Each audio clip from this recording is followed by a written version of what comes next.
ইন্নাল হামদুলিল্লাহ আসসালাতু ওয়াসসালামু আলা রাসূলিল্লাহ নাহমাদুহু ওয়া নুসাল্লি আলা রাসূলিল কারীম। বাংলাদেশ আদর্শ শিক্ষক ফেডারেশন জয়পুরহাট জেলা কর্তৃক আয়োজিত আজকের এই শিক্ষক সম্মেলনের সম্মানিত সভাপতি, বিশিষ্ট শিক্ষাবিদ, সাবেক উপজেলা চেয়ারম্যান জনাব মুস্তাফিজুর রহমান, মঞ্চে উপবিষ্ট বিশেষ অতিথিবৃন্দ, বিভিন্ন শিক্ষা প্রতিষ্ঠানের প্রধান শিক্ষক, প্রিন্সিপাল, সুপারিনটেন্ডেন্ট, সম্মানিত সাংবাদিক বন্ধুরা, সম্মানিত আজকের সম্মানিত ব্যক্তি, সম্মানিত শিক্ষক ভাই ও বোনেরা, দাবি দেওয়া শিক্ষকদের করণীয় এসব বিষয়ে আপনাদের সামনে বিভিন্নভাবে বক্তব্য আসছে, দাবিগুলো আসছে।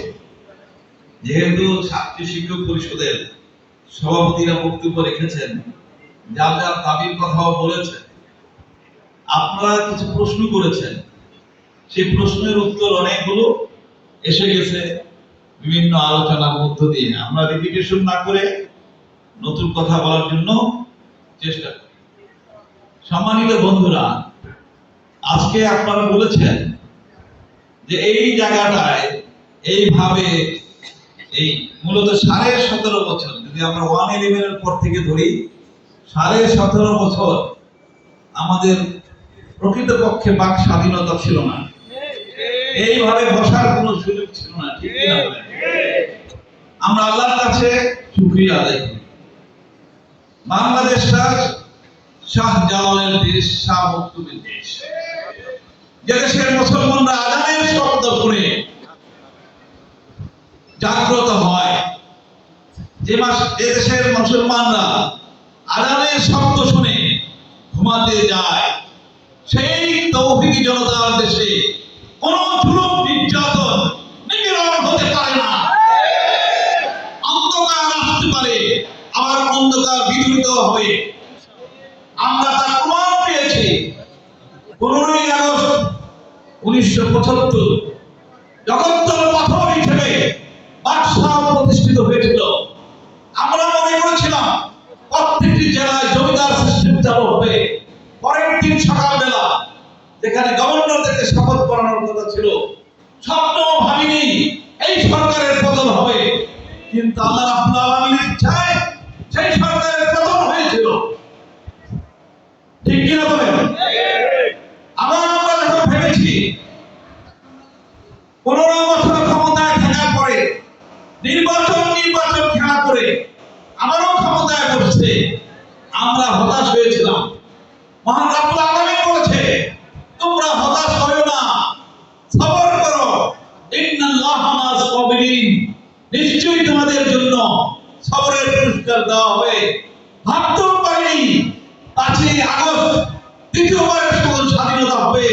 কেবলমাত্র আল্লাহ রাব্বুল আলামিনের শুকরিয়া আদায় করতে হয়, তার রহমতেই এই স্বাধীনতা হয়েছে।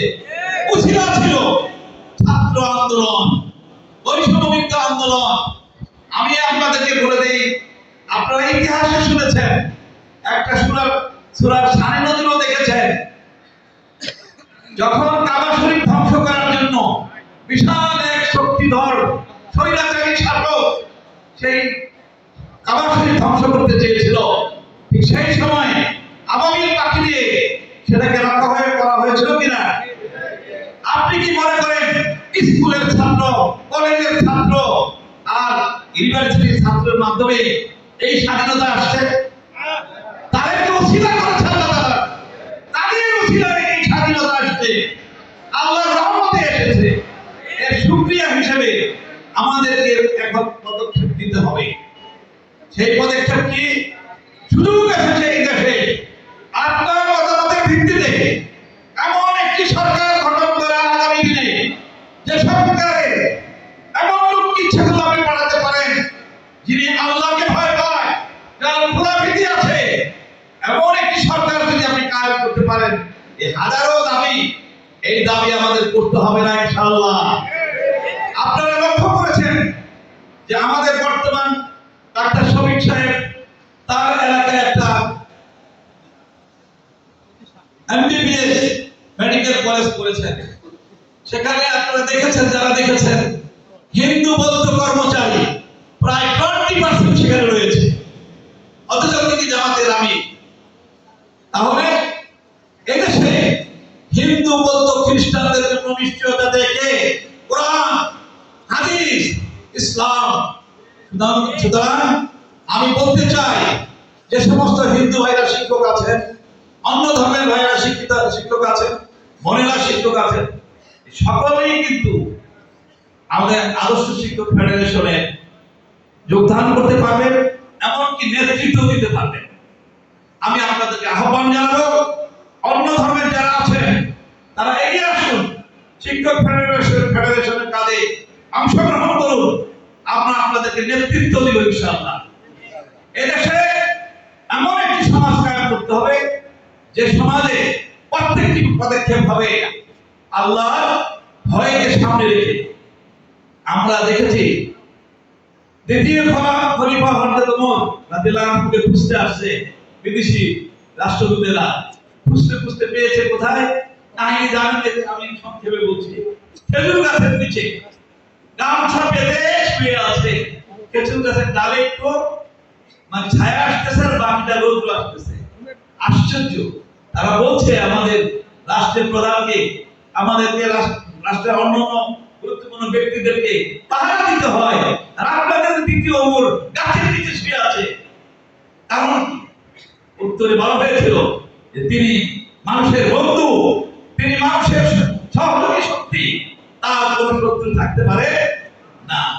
আজকে সময় এসেছে বাংলাদেশের টেকনাফ থেকে তেতুলিয়া এইখানে সকল জায়গায় বৈষম্য যদি দূর করতে চান, তাহলে এমন মানুষদেরকে বসাতে হবে আগামী দিনের রাষ্ট্রীয় ক্ষমতায়, যারা নিজের থেকে বৈষম্য দূর করার জন্য অবিরাম চেষ্টা চালাচ্ছে, আগামী তো চালাবে। এই প্রেক্ষাপটে এই কথা কয়টা বলে আপনাদের কিছু দাবির ব্যাপারে আমি কথা বলতে চাই। ইতিমধ্যে আপনারা লক্ষ্য করেছেন যে সরকার পাঠ্যসূচি নিয়ে যে কথাগুলো হয়েছে, যে পাঠ্যসূচিটায় অমানুষ ছাড়া কিছু তৈরি হইতে পারে না। আপনারা বলেছেন যেখানে পার্সোনাল স্পেস বলতে বাবার আনুগত্য করতে বাধা দিচ্ছে সন্তানকে, যেখানে ছাত্রদের পরীক্ষা পদ্ধতি ধ্বংস করে দেওয়া হচ্ছে, এদেশে মেধা যেন বিকাশ না হয় এমন একটি ষড়যন্ত্র করা হয়েছিল। আল্লাহ আমাদেরকে, আমাদের চেষ্টা নয়, তার রহমতের শিক্ষার্থীকে রক্ষা করেছে। সুতরাং আমরা এই সরকারকে সংস্কার করতে বলেছি। আদর্শ শিক্ষক ফেডারেশন থেকে আমরা স্পষ্ট 3টি কথা বলেছি এবং কাগজপত্র দিয়েছি যে আগামী দিনে এদেশের হিন্দু বৌদ্ধ খ্রিস্টান মুসলমানদের সন্তানকে যদি সৎ, যোগ্য এবং মানবিক গুণাবলী সম্পন্ন করে আলোকিত মানুষ হিসেবে তৈরি করতে হয়, তাহলে এইভাবে পদক্ষেপ নিতে হবে। নাম্বার 1, আমরা বলেছি, এটা 5 তারিখের পর পরে বলেছিলাম যে এই বর্তমানে যে সমস্ত পাঠ্য বই আছে, এই পাঠ্য বইয়ের ভিত্তিতে আর পড়ানো হবে না। কুরুচি সম্পন্ন পড়ালেখা আর করানো যাবে না। এখানে যা ভালো আছে তার ভিত্তিতে আগামী বার্ষিক পরীক্ষা নিতে হবে, পূর্বের পরীক্ষার ন্যায়। আপনারা ইতিমধ্যে ফল পেয়েছেন। দ্বিতীয় কথা আমরা বলেছি, সরকার শুনবে কিনা জানি না, আমরা এখনো জানি না, তবে লক্ষ্য খুব ভালো দেখছি না। আমরা বলেছি যে এই পদ্ধতিতে কাজটা করলে সকল ধর্মের মানুষের জন্যই তাদের সন্তানকে সুনাগরিক করা যাবে। কিন্তু আপনারা দেখেছেন পাঠ্যসূচি সংস্কার করার জন্য, পরিমার্জন করার জন্য, সম্পাদনা করার জন্য 10 সদস্য বিশিষ্ট একটি কমিটি ঘোষণা করা হয়েছে। দেখেছেন আপনারা? তৌহিদি জনতার দেশ, যে 10 সদস্যের মধ্যে কোরআনিক পণ্ডিত, কোরআনের স্কলার, কোন আলেম সমাজকে অন্তর্ভুক্ত করা হয় না। আজকে আমরা এই সভা থেকে ধিক্কার দিচ্ছি। অবিলম্বে 2 জন কমপক্ষে আলেমকে এই কমিটির সদস্য অন্তর্ভুক্ত করতে হবে। তাহলে এই কমিটিকে বাতিল করতে হবে। প্রিয় ভাইরা, ইতিমধ্যে আমরা দেখেছি গত এই যে কারিকুলাম দেখছেন যারা তৈরি করেছে, রাখাল সাহা, নাম শুনছেন?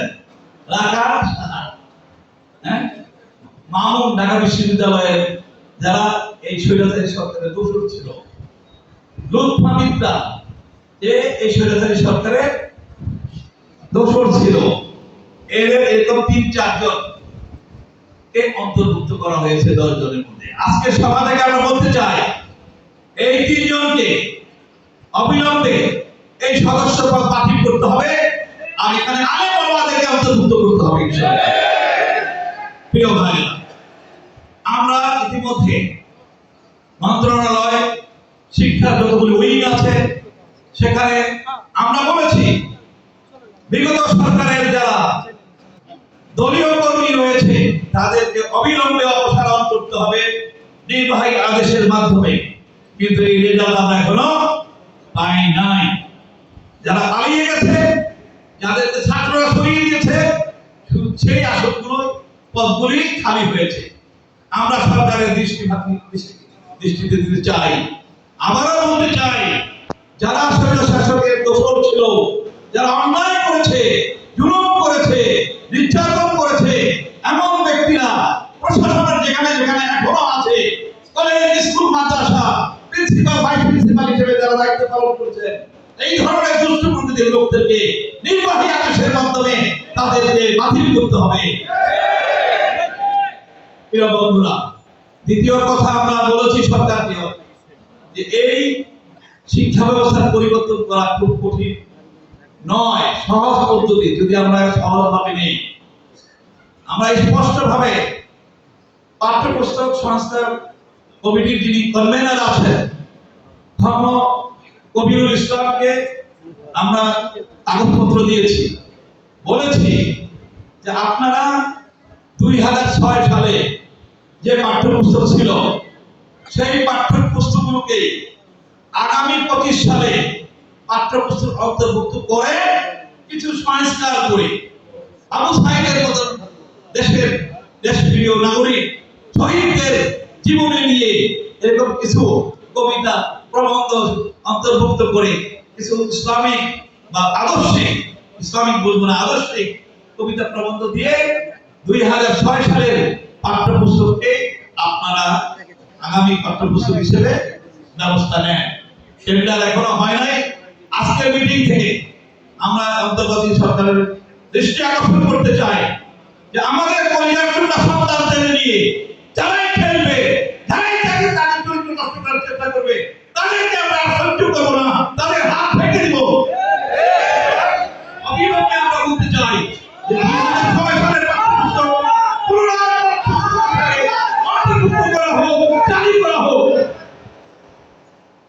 তৃতীয় কথা আমরা বলেছি, সরকারকে আমরা উপদেশ দিতে চাই, পরামর্শ দিতে চাই, 2026 সাল থেকে আমরা নতুন কারিকুলাম, নতুন পাঠ্যপুস্তক চাই। এখনই আলেম ওলামা, এমনকি হিন্দুদের পণ্ডিত, অন্য ধর্মের পণ্ডিতদের, স্কলারদেরকে নিয়ে, যারা সৎ যোগ্য এরকম লোকদেরকে নিয়ে, ইউনিভার্সিটির স্কলারদেরকে নিয়ে একটি শিক্ষা কমিটি গঠন করতে হবে। যে কমিটির কাজ হবে নৈতিক মূল্যবোধ, সকল ধর্মের জন্য আছে কিনা, নৈতিক মূল্যবোধ এবং ধর্মীয় মূল্যবোধের আলোকে পাঠ্যপুস্তক প্রণয়ন করতে হবে।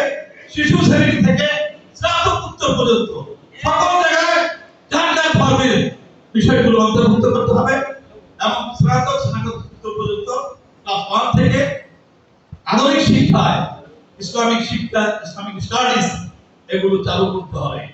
এর কোনো বিকল্প হলে জনতা তা সহ্য করবে না, তার জন্য আন্দোলন করতে বাধ্য হবে। প্রিয় বন্ধুগণ, আপনারা কি সমর্থন করেন যে আগামী পরীক্ষা এই পাঠ্যপুস্তকের ভালো পাঠ্যসূচির ভিতরে হবে এবং 2006 সালে যে পরীক্ষা পদ্ধতি ছিল সেই পদ্ধতিতে বার্ষিক পরীক্ষা নেওয়া হবে? এটা কি সমর্থন করেন আপনারা? আপনারা কি সমর্থন করেন? 2025 সালে 2006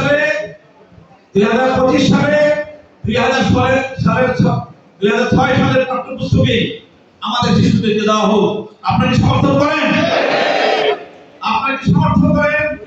এইভাবে পণ্ডিতদেরকে নিয়ে একটি অবিলম্বে ইসলামিক স্কলার এবং শিক্ষাবিদদের নিয়ে একটা শিক্ষানীতি কমিটি পাঠ্যপুস্তক প্রণয়নের উদ্দেশ্যে একটা কমিটি করা হোক।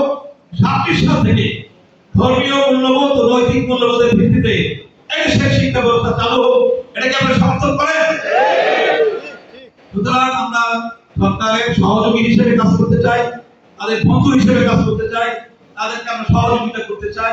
আশা করব অন্তর্বর্তীকালীন সরকার, আমরা টেবিল থামিয়ে বলবো না আমাদের এই দাবি মানতে হবে, নইলে গতি ছাড়তে হবে, এটা আমরা বলবো না। কিন্তু আমাদের শিক্ষকদের বৈষম্য ধীরে ধীরে দূর করতে হবে। যে বৈষম্যগুলো রয়েছে, বিশেষ করে আপনার প্রশ্ন বলেছেন সরকারি বেসরকারি যে শিক্ষকরা রয়েছে, এমপিও ভুক্ত নন এমপিও ভুক্ত, এই প্রশ্নগুলি আসছে। আমরা এইগুলো এত কিছু চাই না। আমরা চাই সকল প্রতিষ্ঠানকে এমপিও ভুক্ত, সরকারি যেটা আছে এবং বেসরকারি যে সমস্ত শিক্ষা প্রতিষ্ঠান আছে এবং ইবতেদায়ী মাদ্রাসা, এমনকি বাংলাদেশের যে মসজিদগুলো আছে প্রত্যেকটা মসজিদে প্রাথমিক স্তরে ৫ম শ্রেণী পর্যন্ত চালু করতে হবে। প্রত্যেক মসজিদে কমপক্ষে ৩ জন শিক্ষক দিয়ে তাদের বেতন সরকারের পক্ষ দিয়ে চালু করতে হবে। আমরা সরকারকে বলতে চাই এই লক্ষ লক্ষ মসজিদ একটা শিক্ষা প্রতিষ্ঠানে পরিণত হবে। 1400 বছর আগে মসজিদের বারান্দায় যে শিক্ষা দিয়েছিল রাসূল সাল্লাল্লাহু আলাইহি ওয়াসাল্লাম, লক্ষাধিক সাহাবী তার ছাত্র ছিল, তারা পুরো বাংলাদেশে ছড়িয়ে পড়েছিল, যার কাহিনী বলে আমরা শেষ করতে পারবো না। তারা মানুষের বন্ধু হয়েছিল, তারা মানুষের কল্যাণে কাজ করেছিল, মানুষকে ভালোবেসেছিল। আমরা সেরকম একটি সমাজ গড়ে তুলতে চাই, সকল ধর্মের মানুষকে নিয়ে বাংলাদেশকে শান্তি নিয়ে পরিণত করতে চাই। তার জন্য সরকারকে সার্বিকভাবে আমরা সহযোগিতা করব। কিন্তু আপনাদের এই আমলের ভিতরে এই শিক্ষকদের বৈষম্য যতটুকু পারেন দূর করতে হবে। আমাদেরকে আন্দোলন করতে, সৃষ্টি হবে কি বিক্ষোভ করতে, সারা দেশে মহাসমাবেশ করতে বাধ্য করবেন না। বাংলাদেশ আদর্শ শিক্ষক ফেডারেশন সকল জেলা শক্তিশালী সংগঠন হিসেবে ইতিমধ্যেই আত্মপ্রকাশ করেছে। ঢাকা মহানগরে ছাড়া হবে না শিক্ষকদের এমন সমাবেশ আমরা ইচ্ছা করতে পারবো। সুতরাং আমাদের বাধ্য করবেন না শিক্ষকদের দাবি দেওয়া আদায়ের জন্য। আমরা স্পষ্টভাবে বলতে চাই সকল স্তরের শিক্ষকদের সরকারি করতে হবে, সকল স্তরের শিক্ষকদের এবং শিক্ষা প্রতিষ্ঠানকে জাতীয়করণের অন্তর্ভুক্ত করতে হবে। তার আগ পর্যন্ত তাদেরকে সকল সরকারের পক্ষ থেকে সকল স্তরের শিক্ষা প্রতিষ্ঠানে সম্মানী ভাতা হিসেবে প্রবর্তন করতে হবে। আমরা এই দাবি চাচ্ছি। আমরা ইতিমধ্যে আপনাদেরকে আশ্বস্ত করতে চাই যে আমরা সরকারের কোনো অংশ নই। অনেকে আপনারা মনে করেন যে আমাকে টেলিফোন করে অনেকে বলে যে আমাকে একটা বদলি করে দেন, আমাকে বিধি বানিয়ে দেন, আমাকে ওই উপসচিব বানিয়ে দেন। এই কথা আমাদের সারা দেশের ভাইরা আমাদেরকে বলতেছে, বিশেষ করে যারা ক্যাডারের নন ক্যাডার এরকম সরকারি শিক্ষক আছে। আমরা সরকারের অংশ নই, স্পষ্টভাবে আপনাকে বলতে চাই। আপনারা যারা বঞ্চিত হয়েছে, বিশেষ করে স্কুল, কলেজ এবং মাদ্রাসা, যাদেরকে বের করে দিয়েছে এই আমলে, যারা চাকরিচ্যুত হয়েছেন, যারা সাসপেন্ড হয়েছেন, বেতন ভাতা, কল্যাণ তহবিল, অবসর ভাতা পাচ্ছেন না, তাদের ব্যাপারে ইতিমধ্যে আমরা কথা বলেছি। 47 জনের একটা তালিকা দিয়েছি সরকারকে নমুনা হিসেবে, যে হাজার হাজার শিক্ষকরা এই আমলে বঞ্চিত হয়েছে। তাদেরকে নির্বাহী আদেশের মাধ্যমে বঞ্চিত লোকদের এই সমস্ত পাওনাদি ফেরত দিতে হবে। যারা অবসর গ্রহণ করেছেন, অথচ তাদের এখনো 65 বছর বয়স হয় নাই, অবসর গ্রহণ করেছেন, তাদেরকে নিয়োগ দিয়ে 65 বছর পর্যন্ত তাদেরকে কাজ করার সুযোগ দিতে হবে। এই কথা আমরা ইতিমধ্যে জমা দিয়েছি। কিন্তু কার কথা কে শোনে? বুঝতে পেরেছেন? বললাম তো একটা কমিটি হয়েছে 10 জন, সেখানে তৌহিদি জনতার কোন কণ্ঠস্বর সেখানে রাখা হয় নাই। তাহলে আমরা তাদের কাছে কি পেতে পারি? আমরা তাদের কাছে কি আশা করতে পারি? আমাদের কেন আন্দোলন করতে হবে? যে আন্দোলন এই সরকার পতন আগে হয়েছিল, এই শিক্ষা ব্যবস্থা নিয়ে আন্দোলন হয় নাই, আন্দোলন হয়েছে, দাবি দেওয়া হয় নাই। আমার তো কষ্ট হয়, যদিও আপনাদেরকে আমরা ডাকি নাই। এই 16 বছরে বহুবার প্রেসিডেন্টের শিক্ষকরা দাবি দাওয়া নিয়ে কথা বলেছে, তারা বিক্ষোভ করেছে, অবস্থান ধর্মঘট করেছে, তারা অনশন করেছে। আপনারা দেখেছেন? তাদের কোনো অনশন ভঙ্গ করার জন্য শিক্ষামন্ত্রী, উপমন্ত্রী, শিক্ষা সচিব, প্রধানমন্ত্রী কেউ কি শিক্ষকের কাছে গিয়েছিল? অথচ শিক্ষকরা জাতির মেরুদণ্ড, শিক্ষকরা জাতির বিবেক, শিক্ষকরা আপনার সন্তানকে আদর্শ মানুষ হিসেবে তৈরি করবে, আর তাদেরকে অনাহারে রাখবেন, তাদেরকে আপনারা এইভাবে পরিবার পরিজন নিয়ে অভুক্ত রাখবেন, আর আপনার সন্তান কি করে তাহলে সৎযোগ্য প্রধান আদর্শ আলোকিত মানুষ হবে?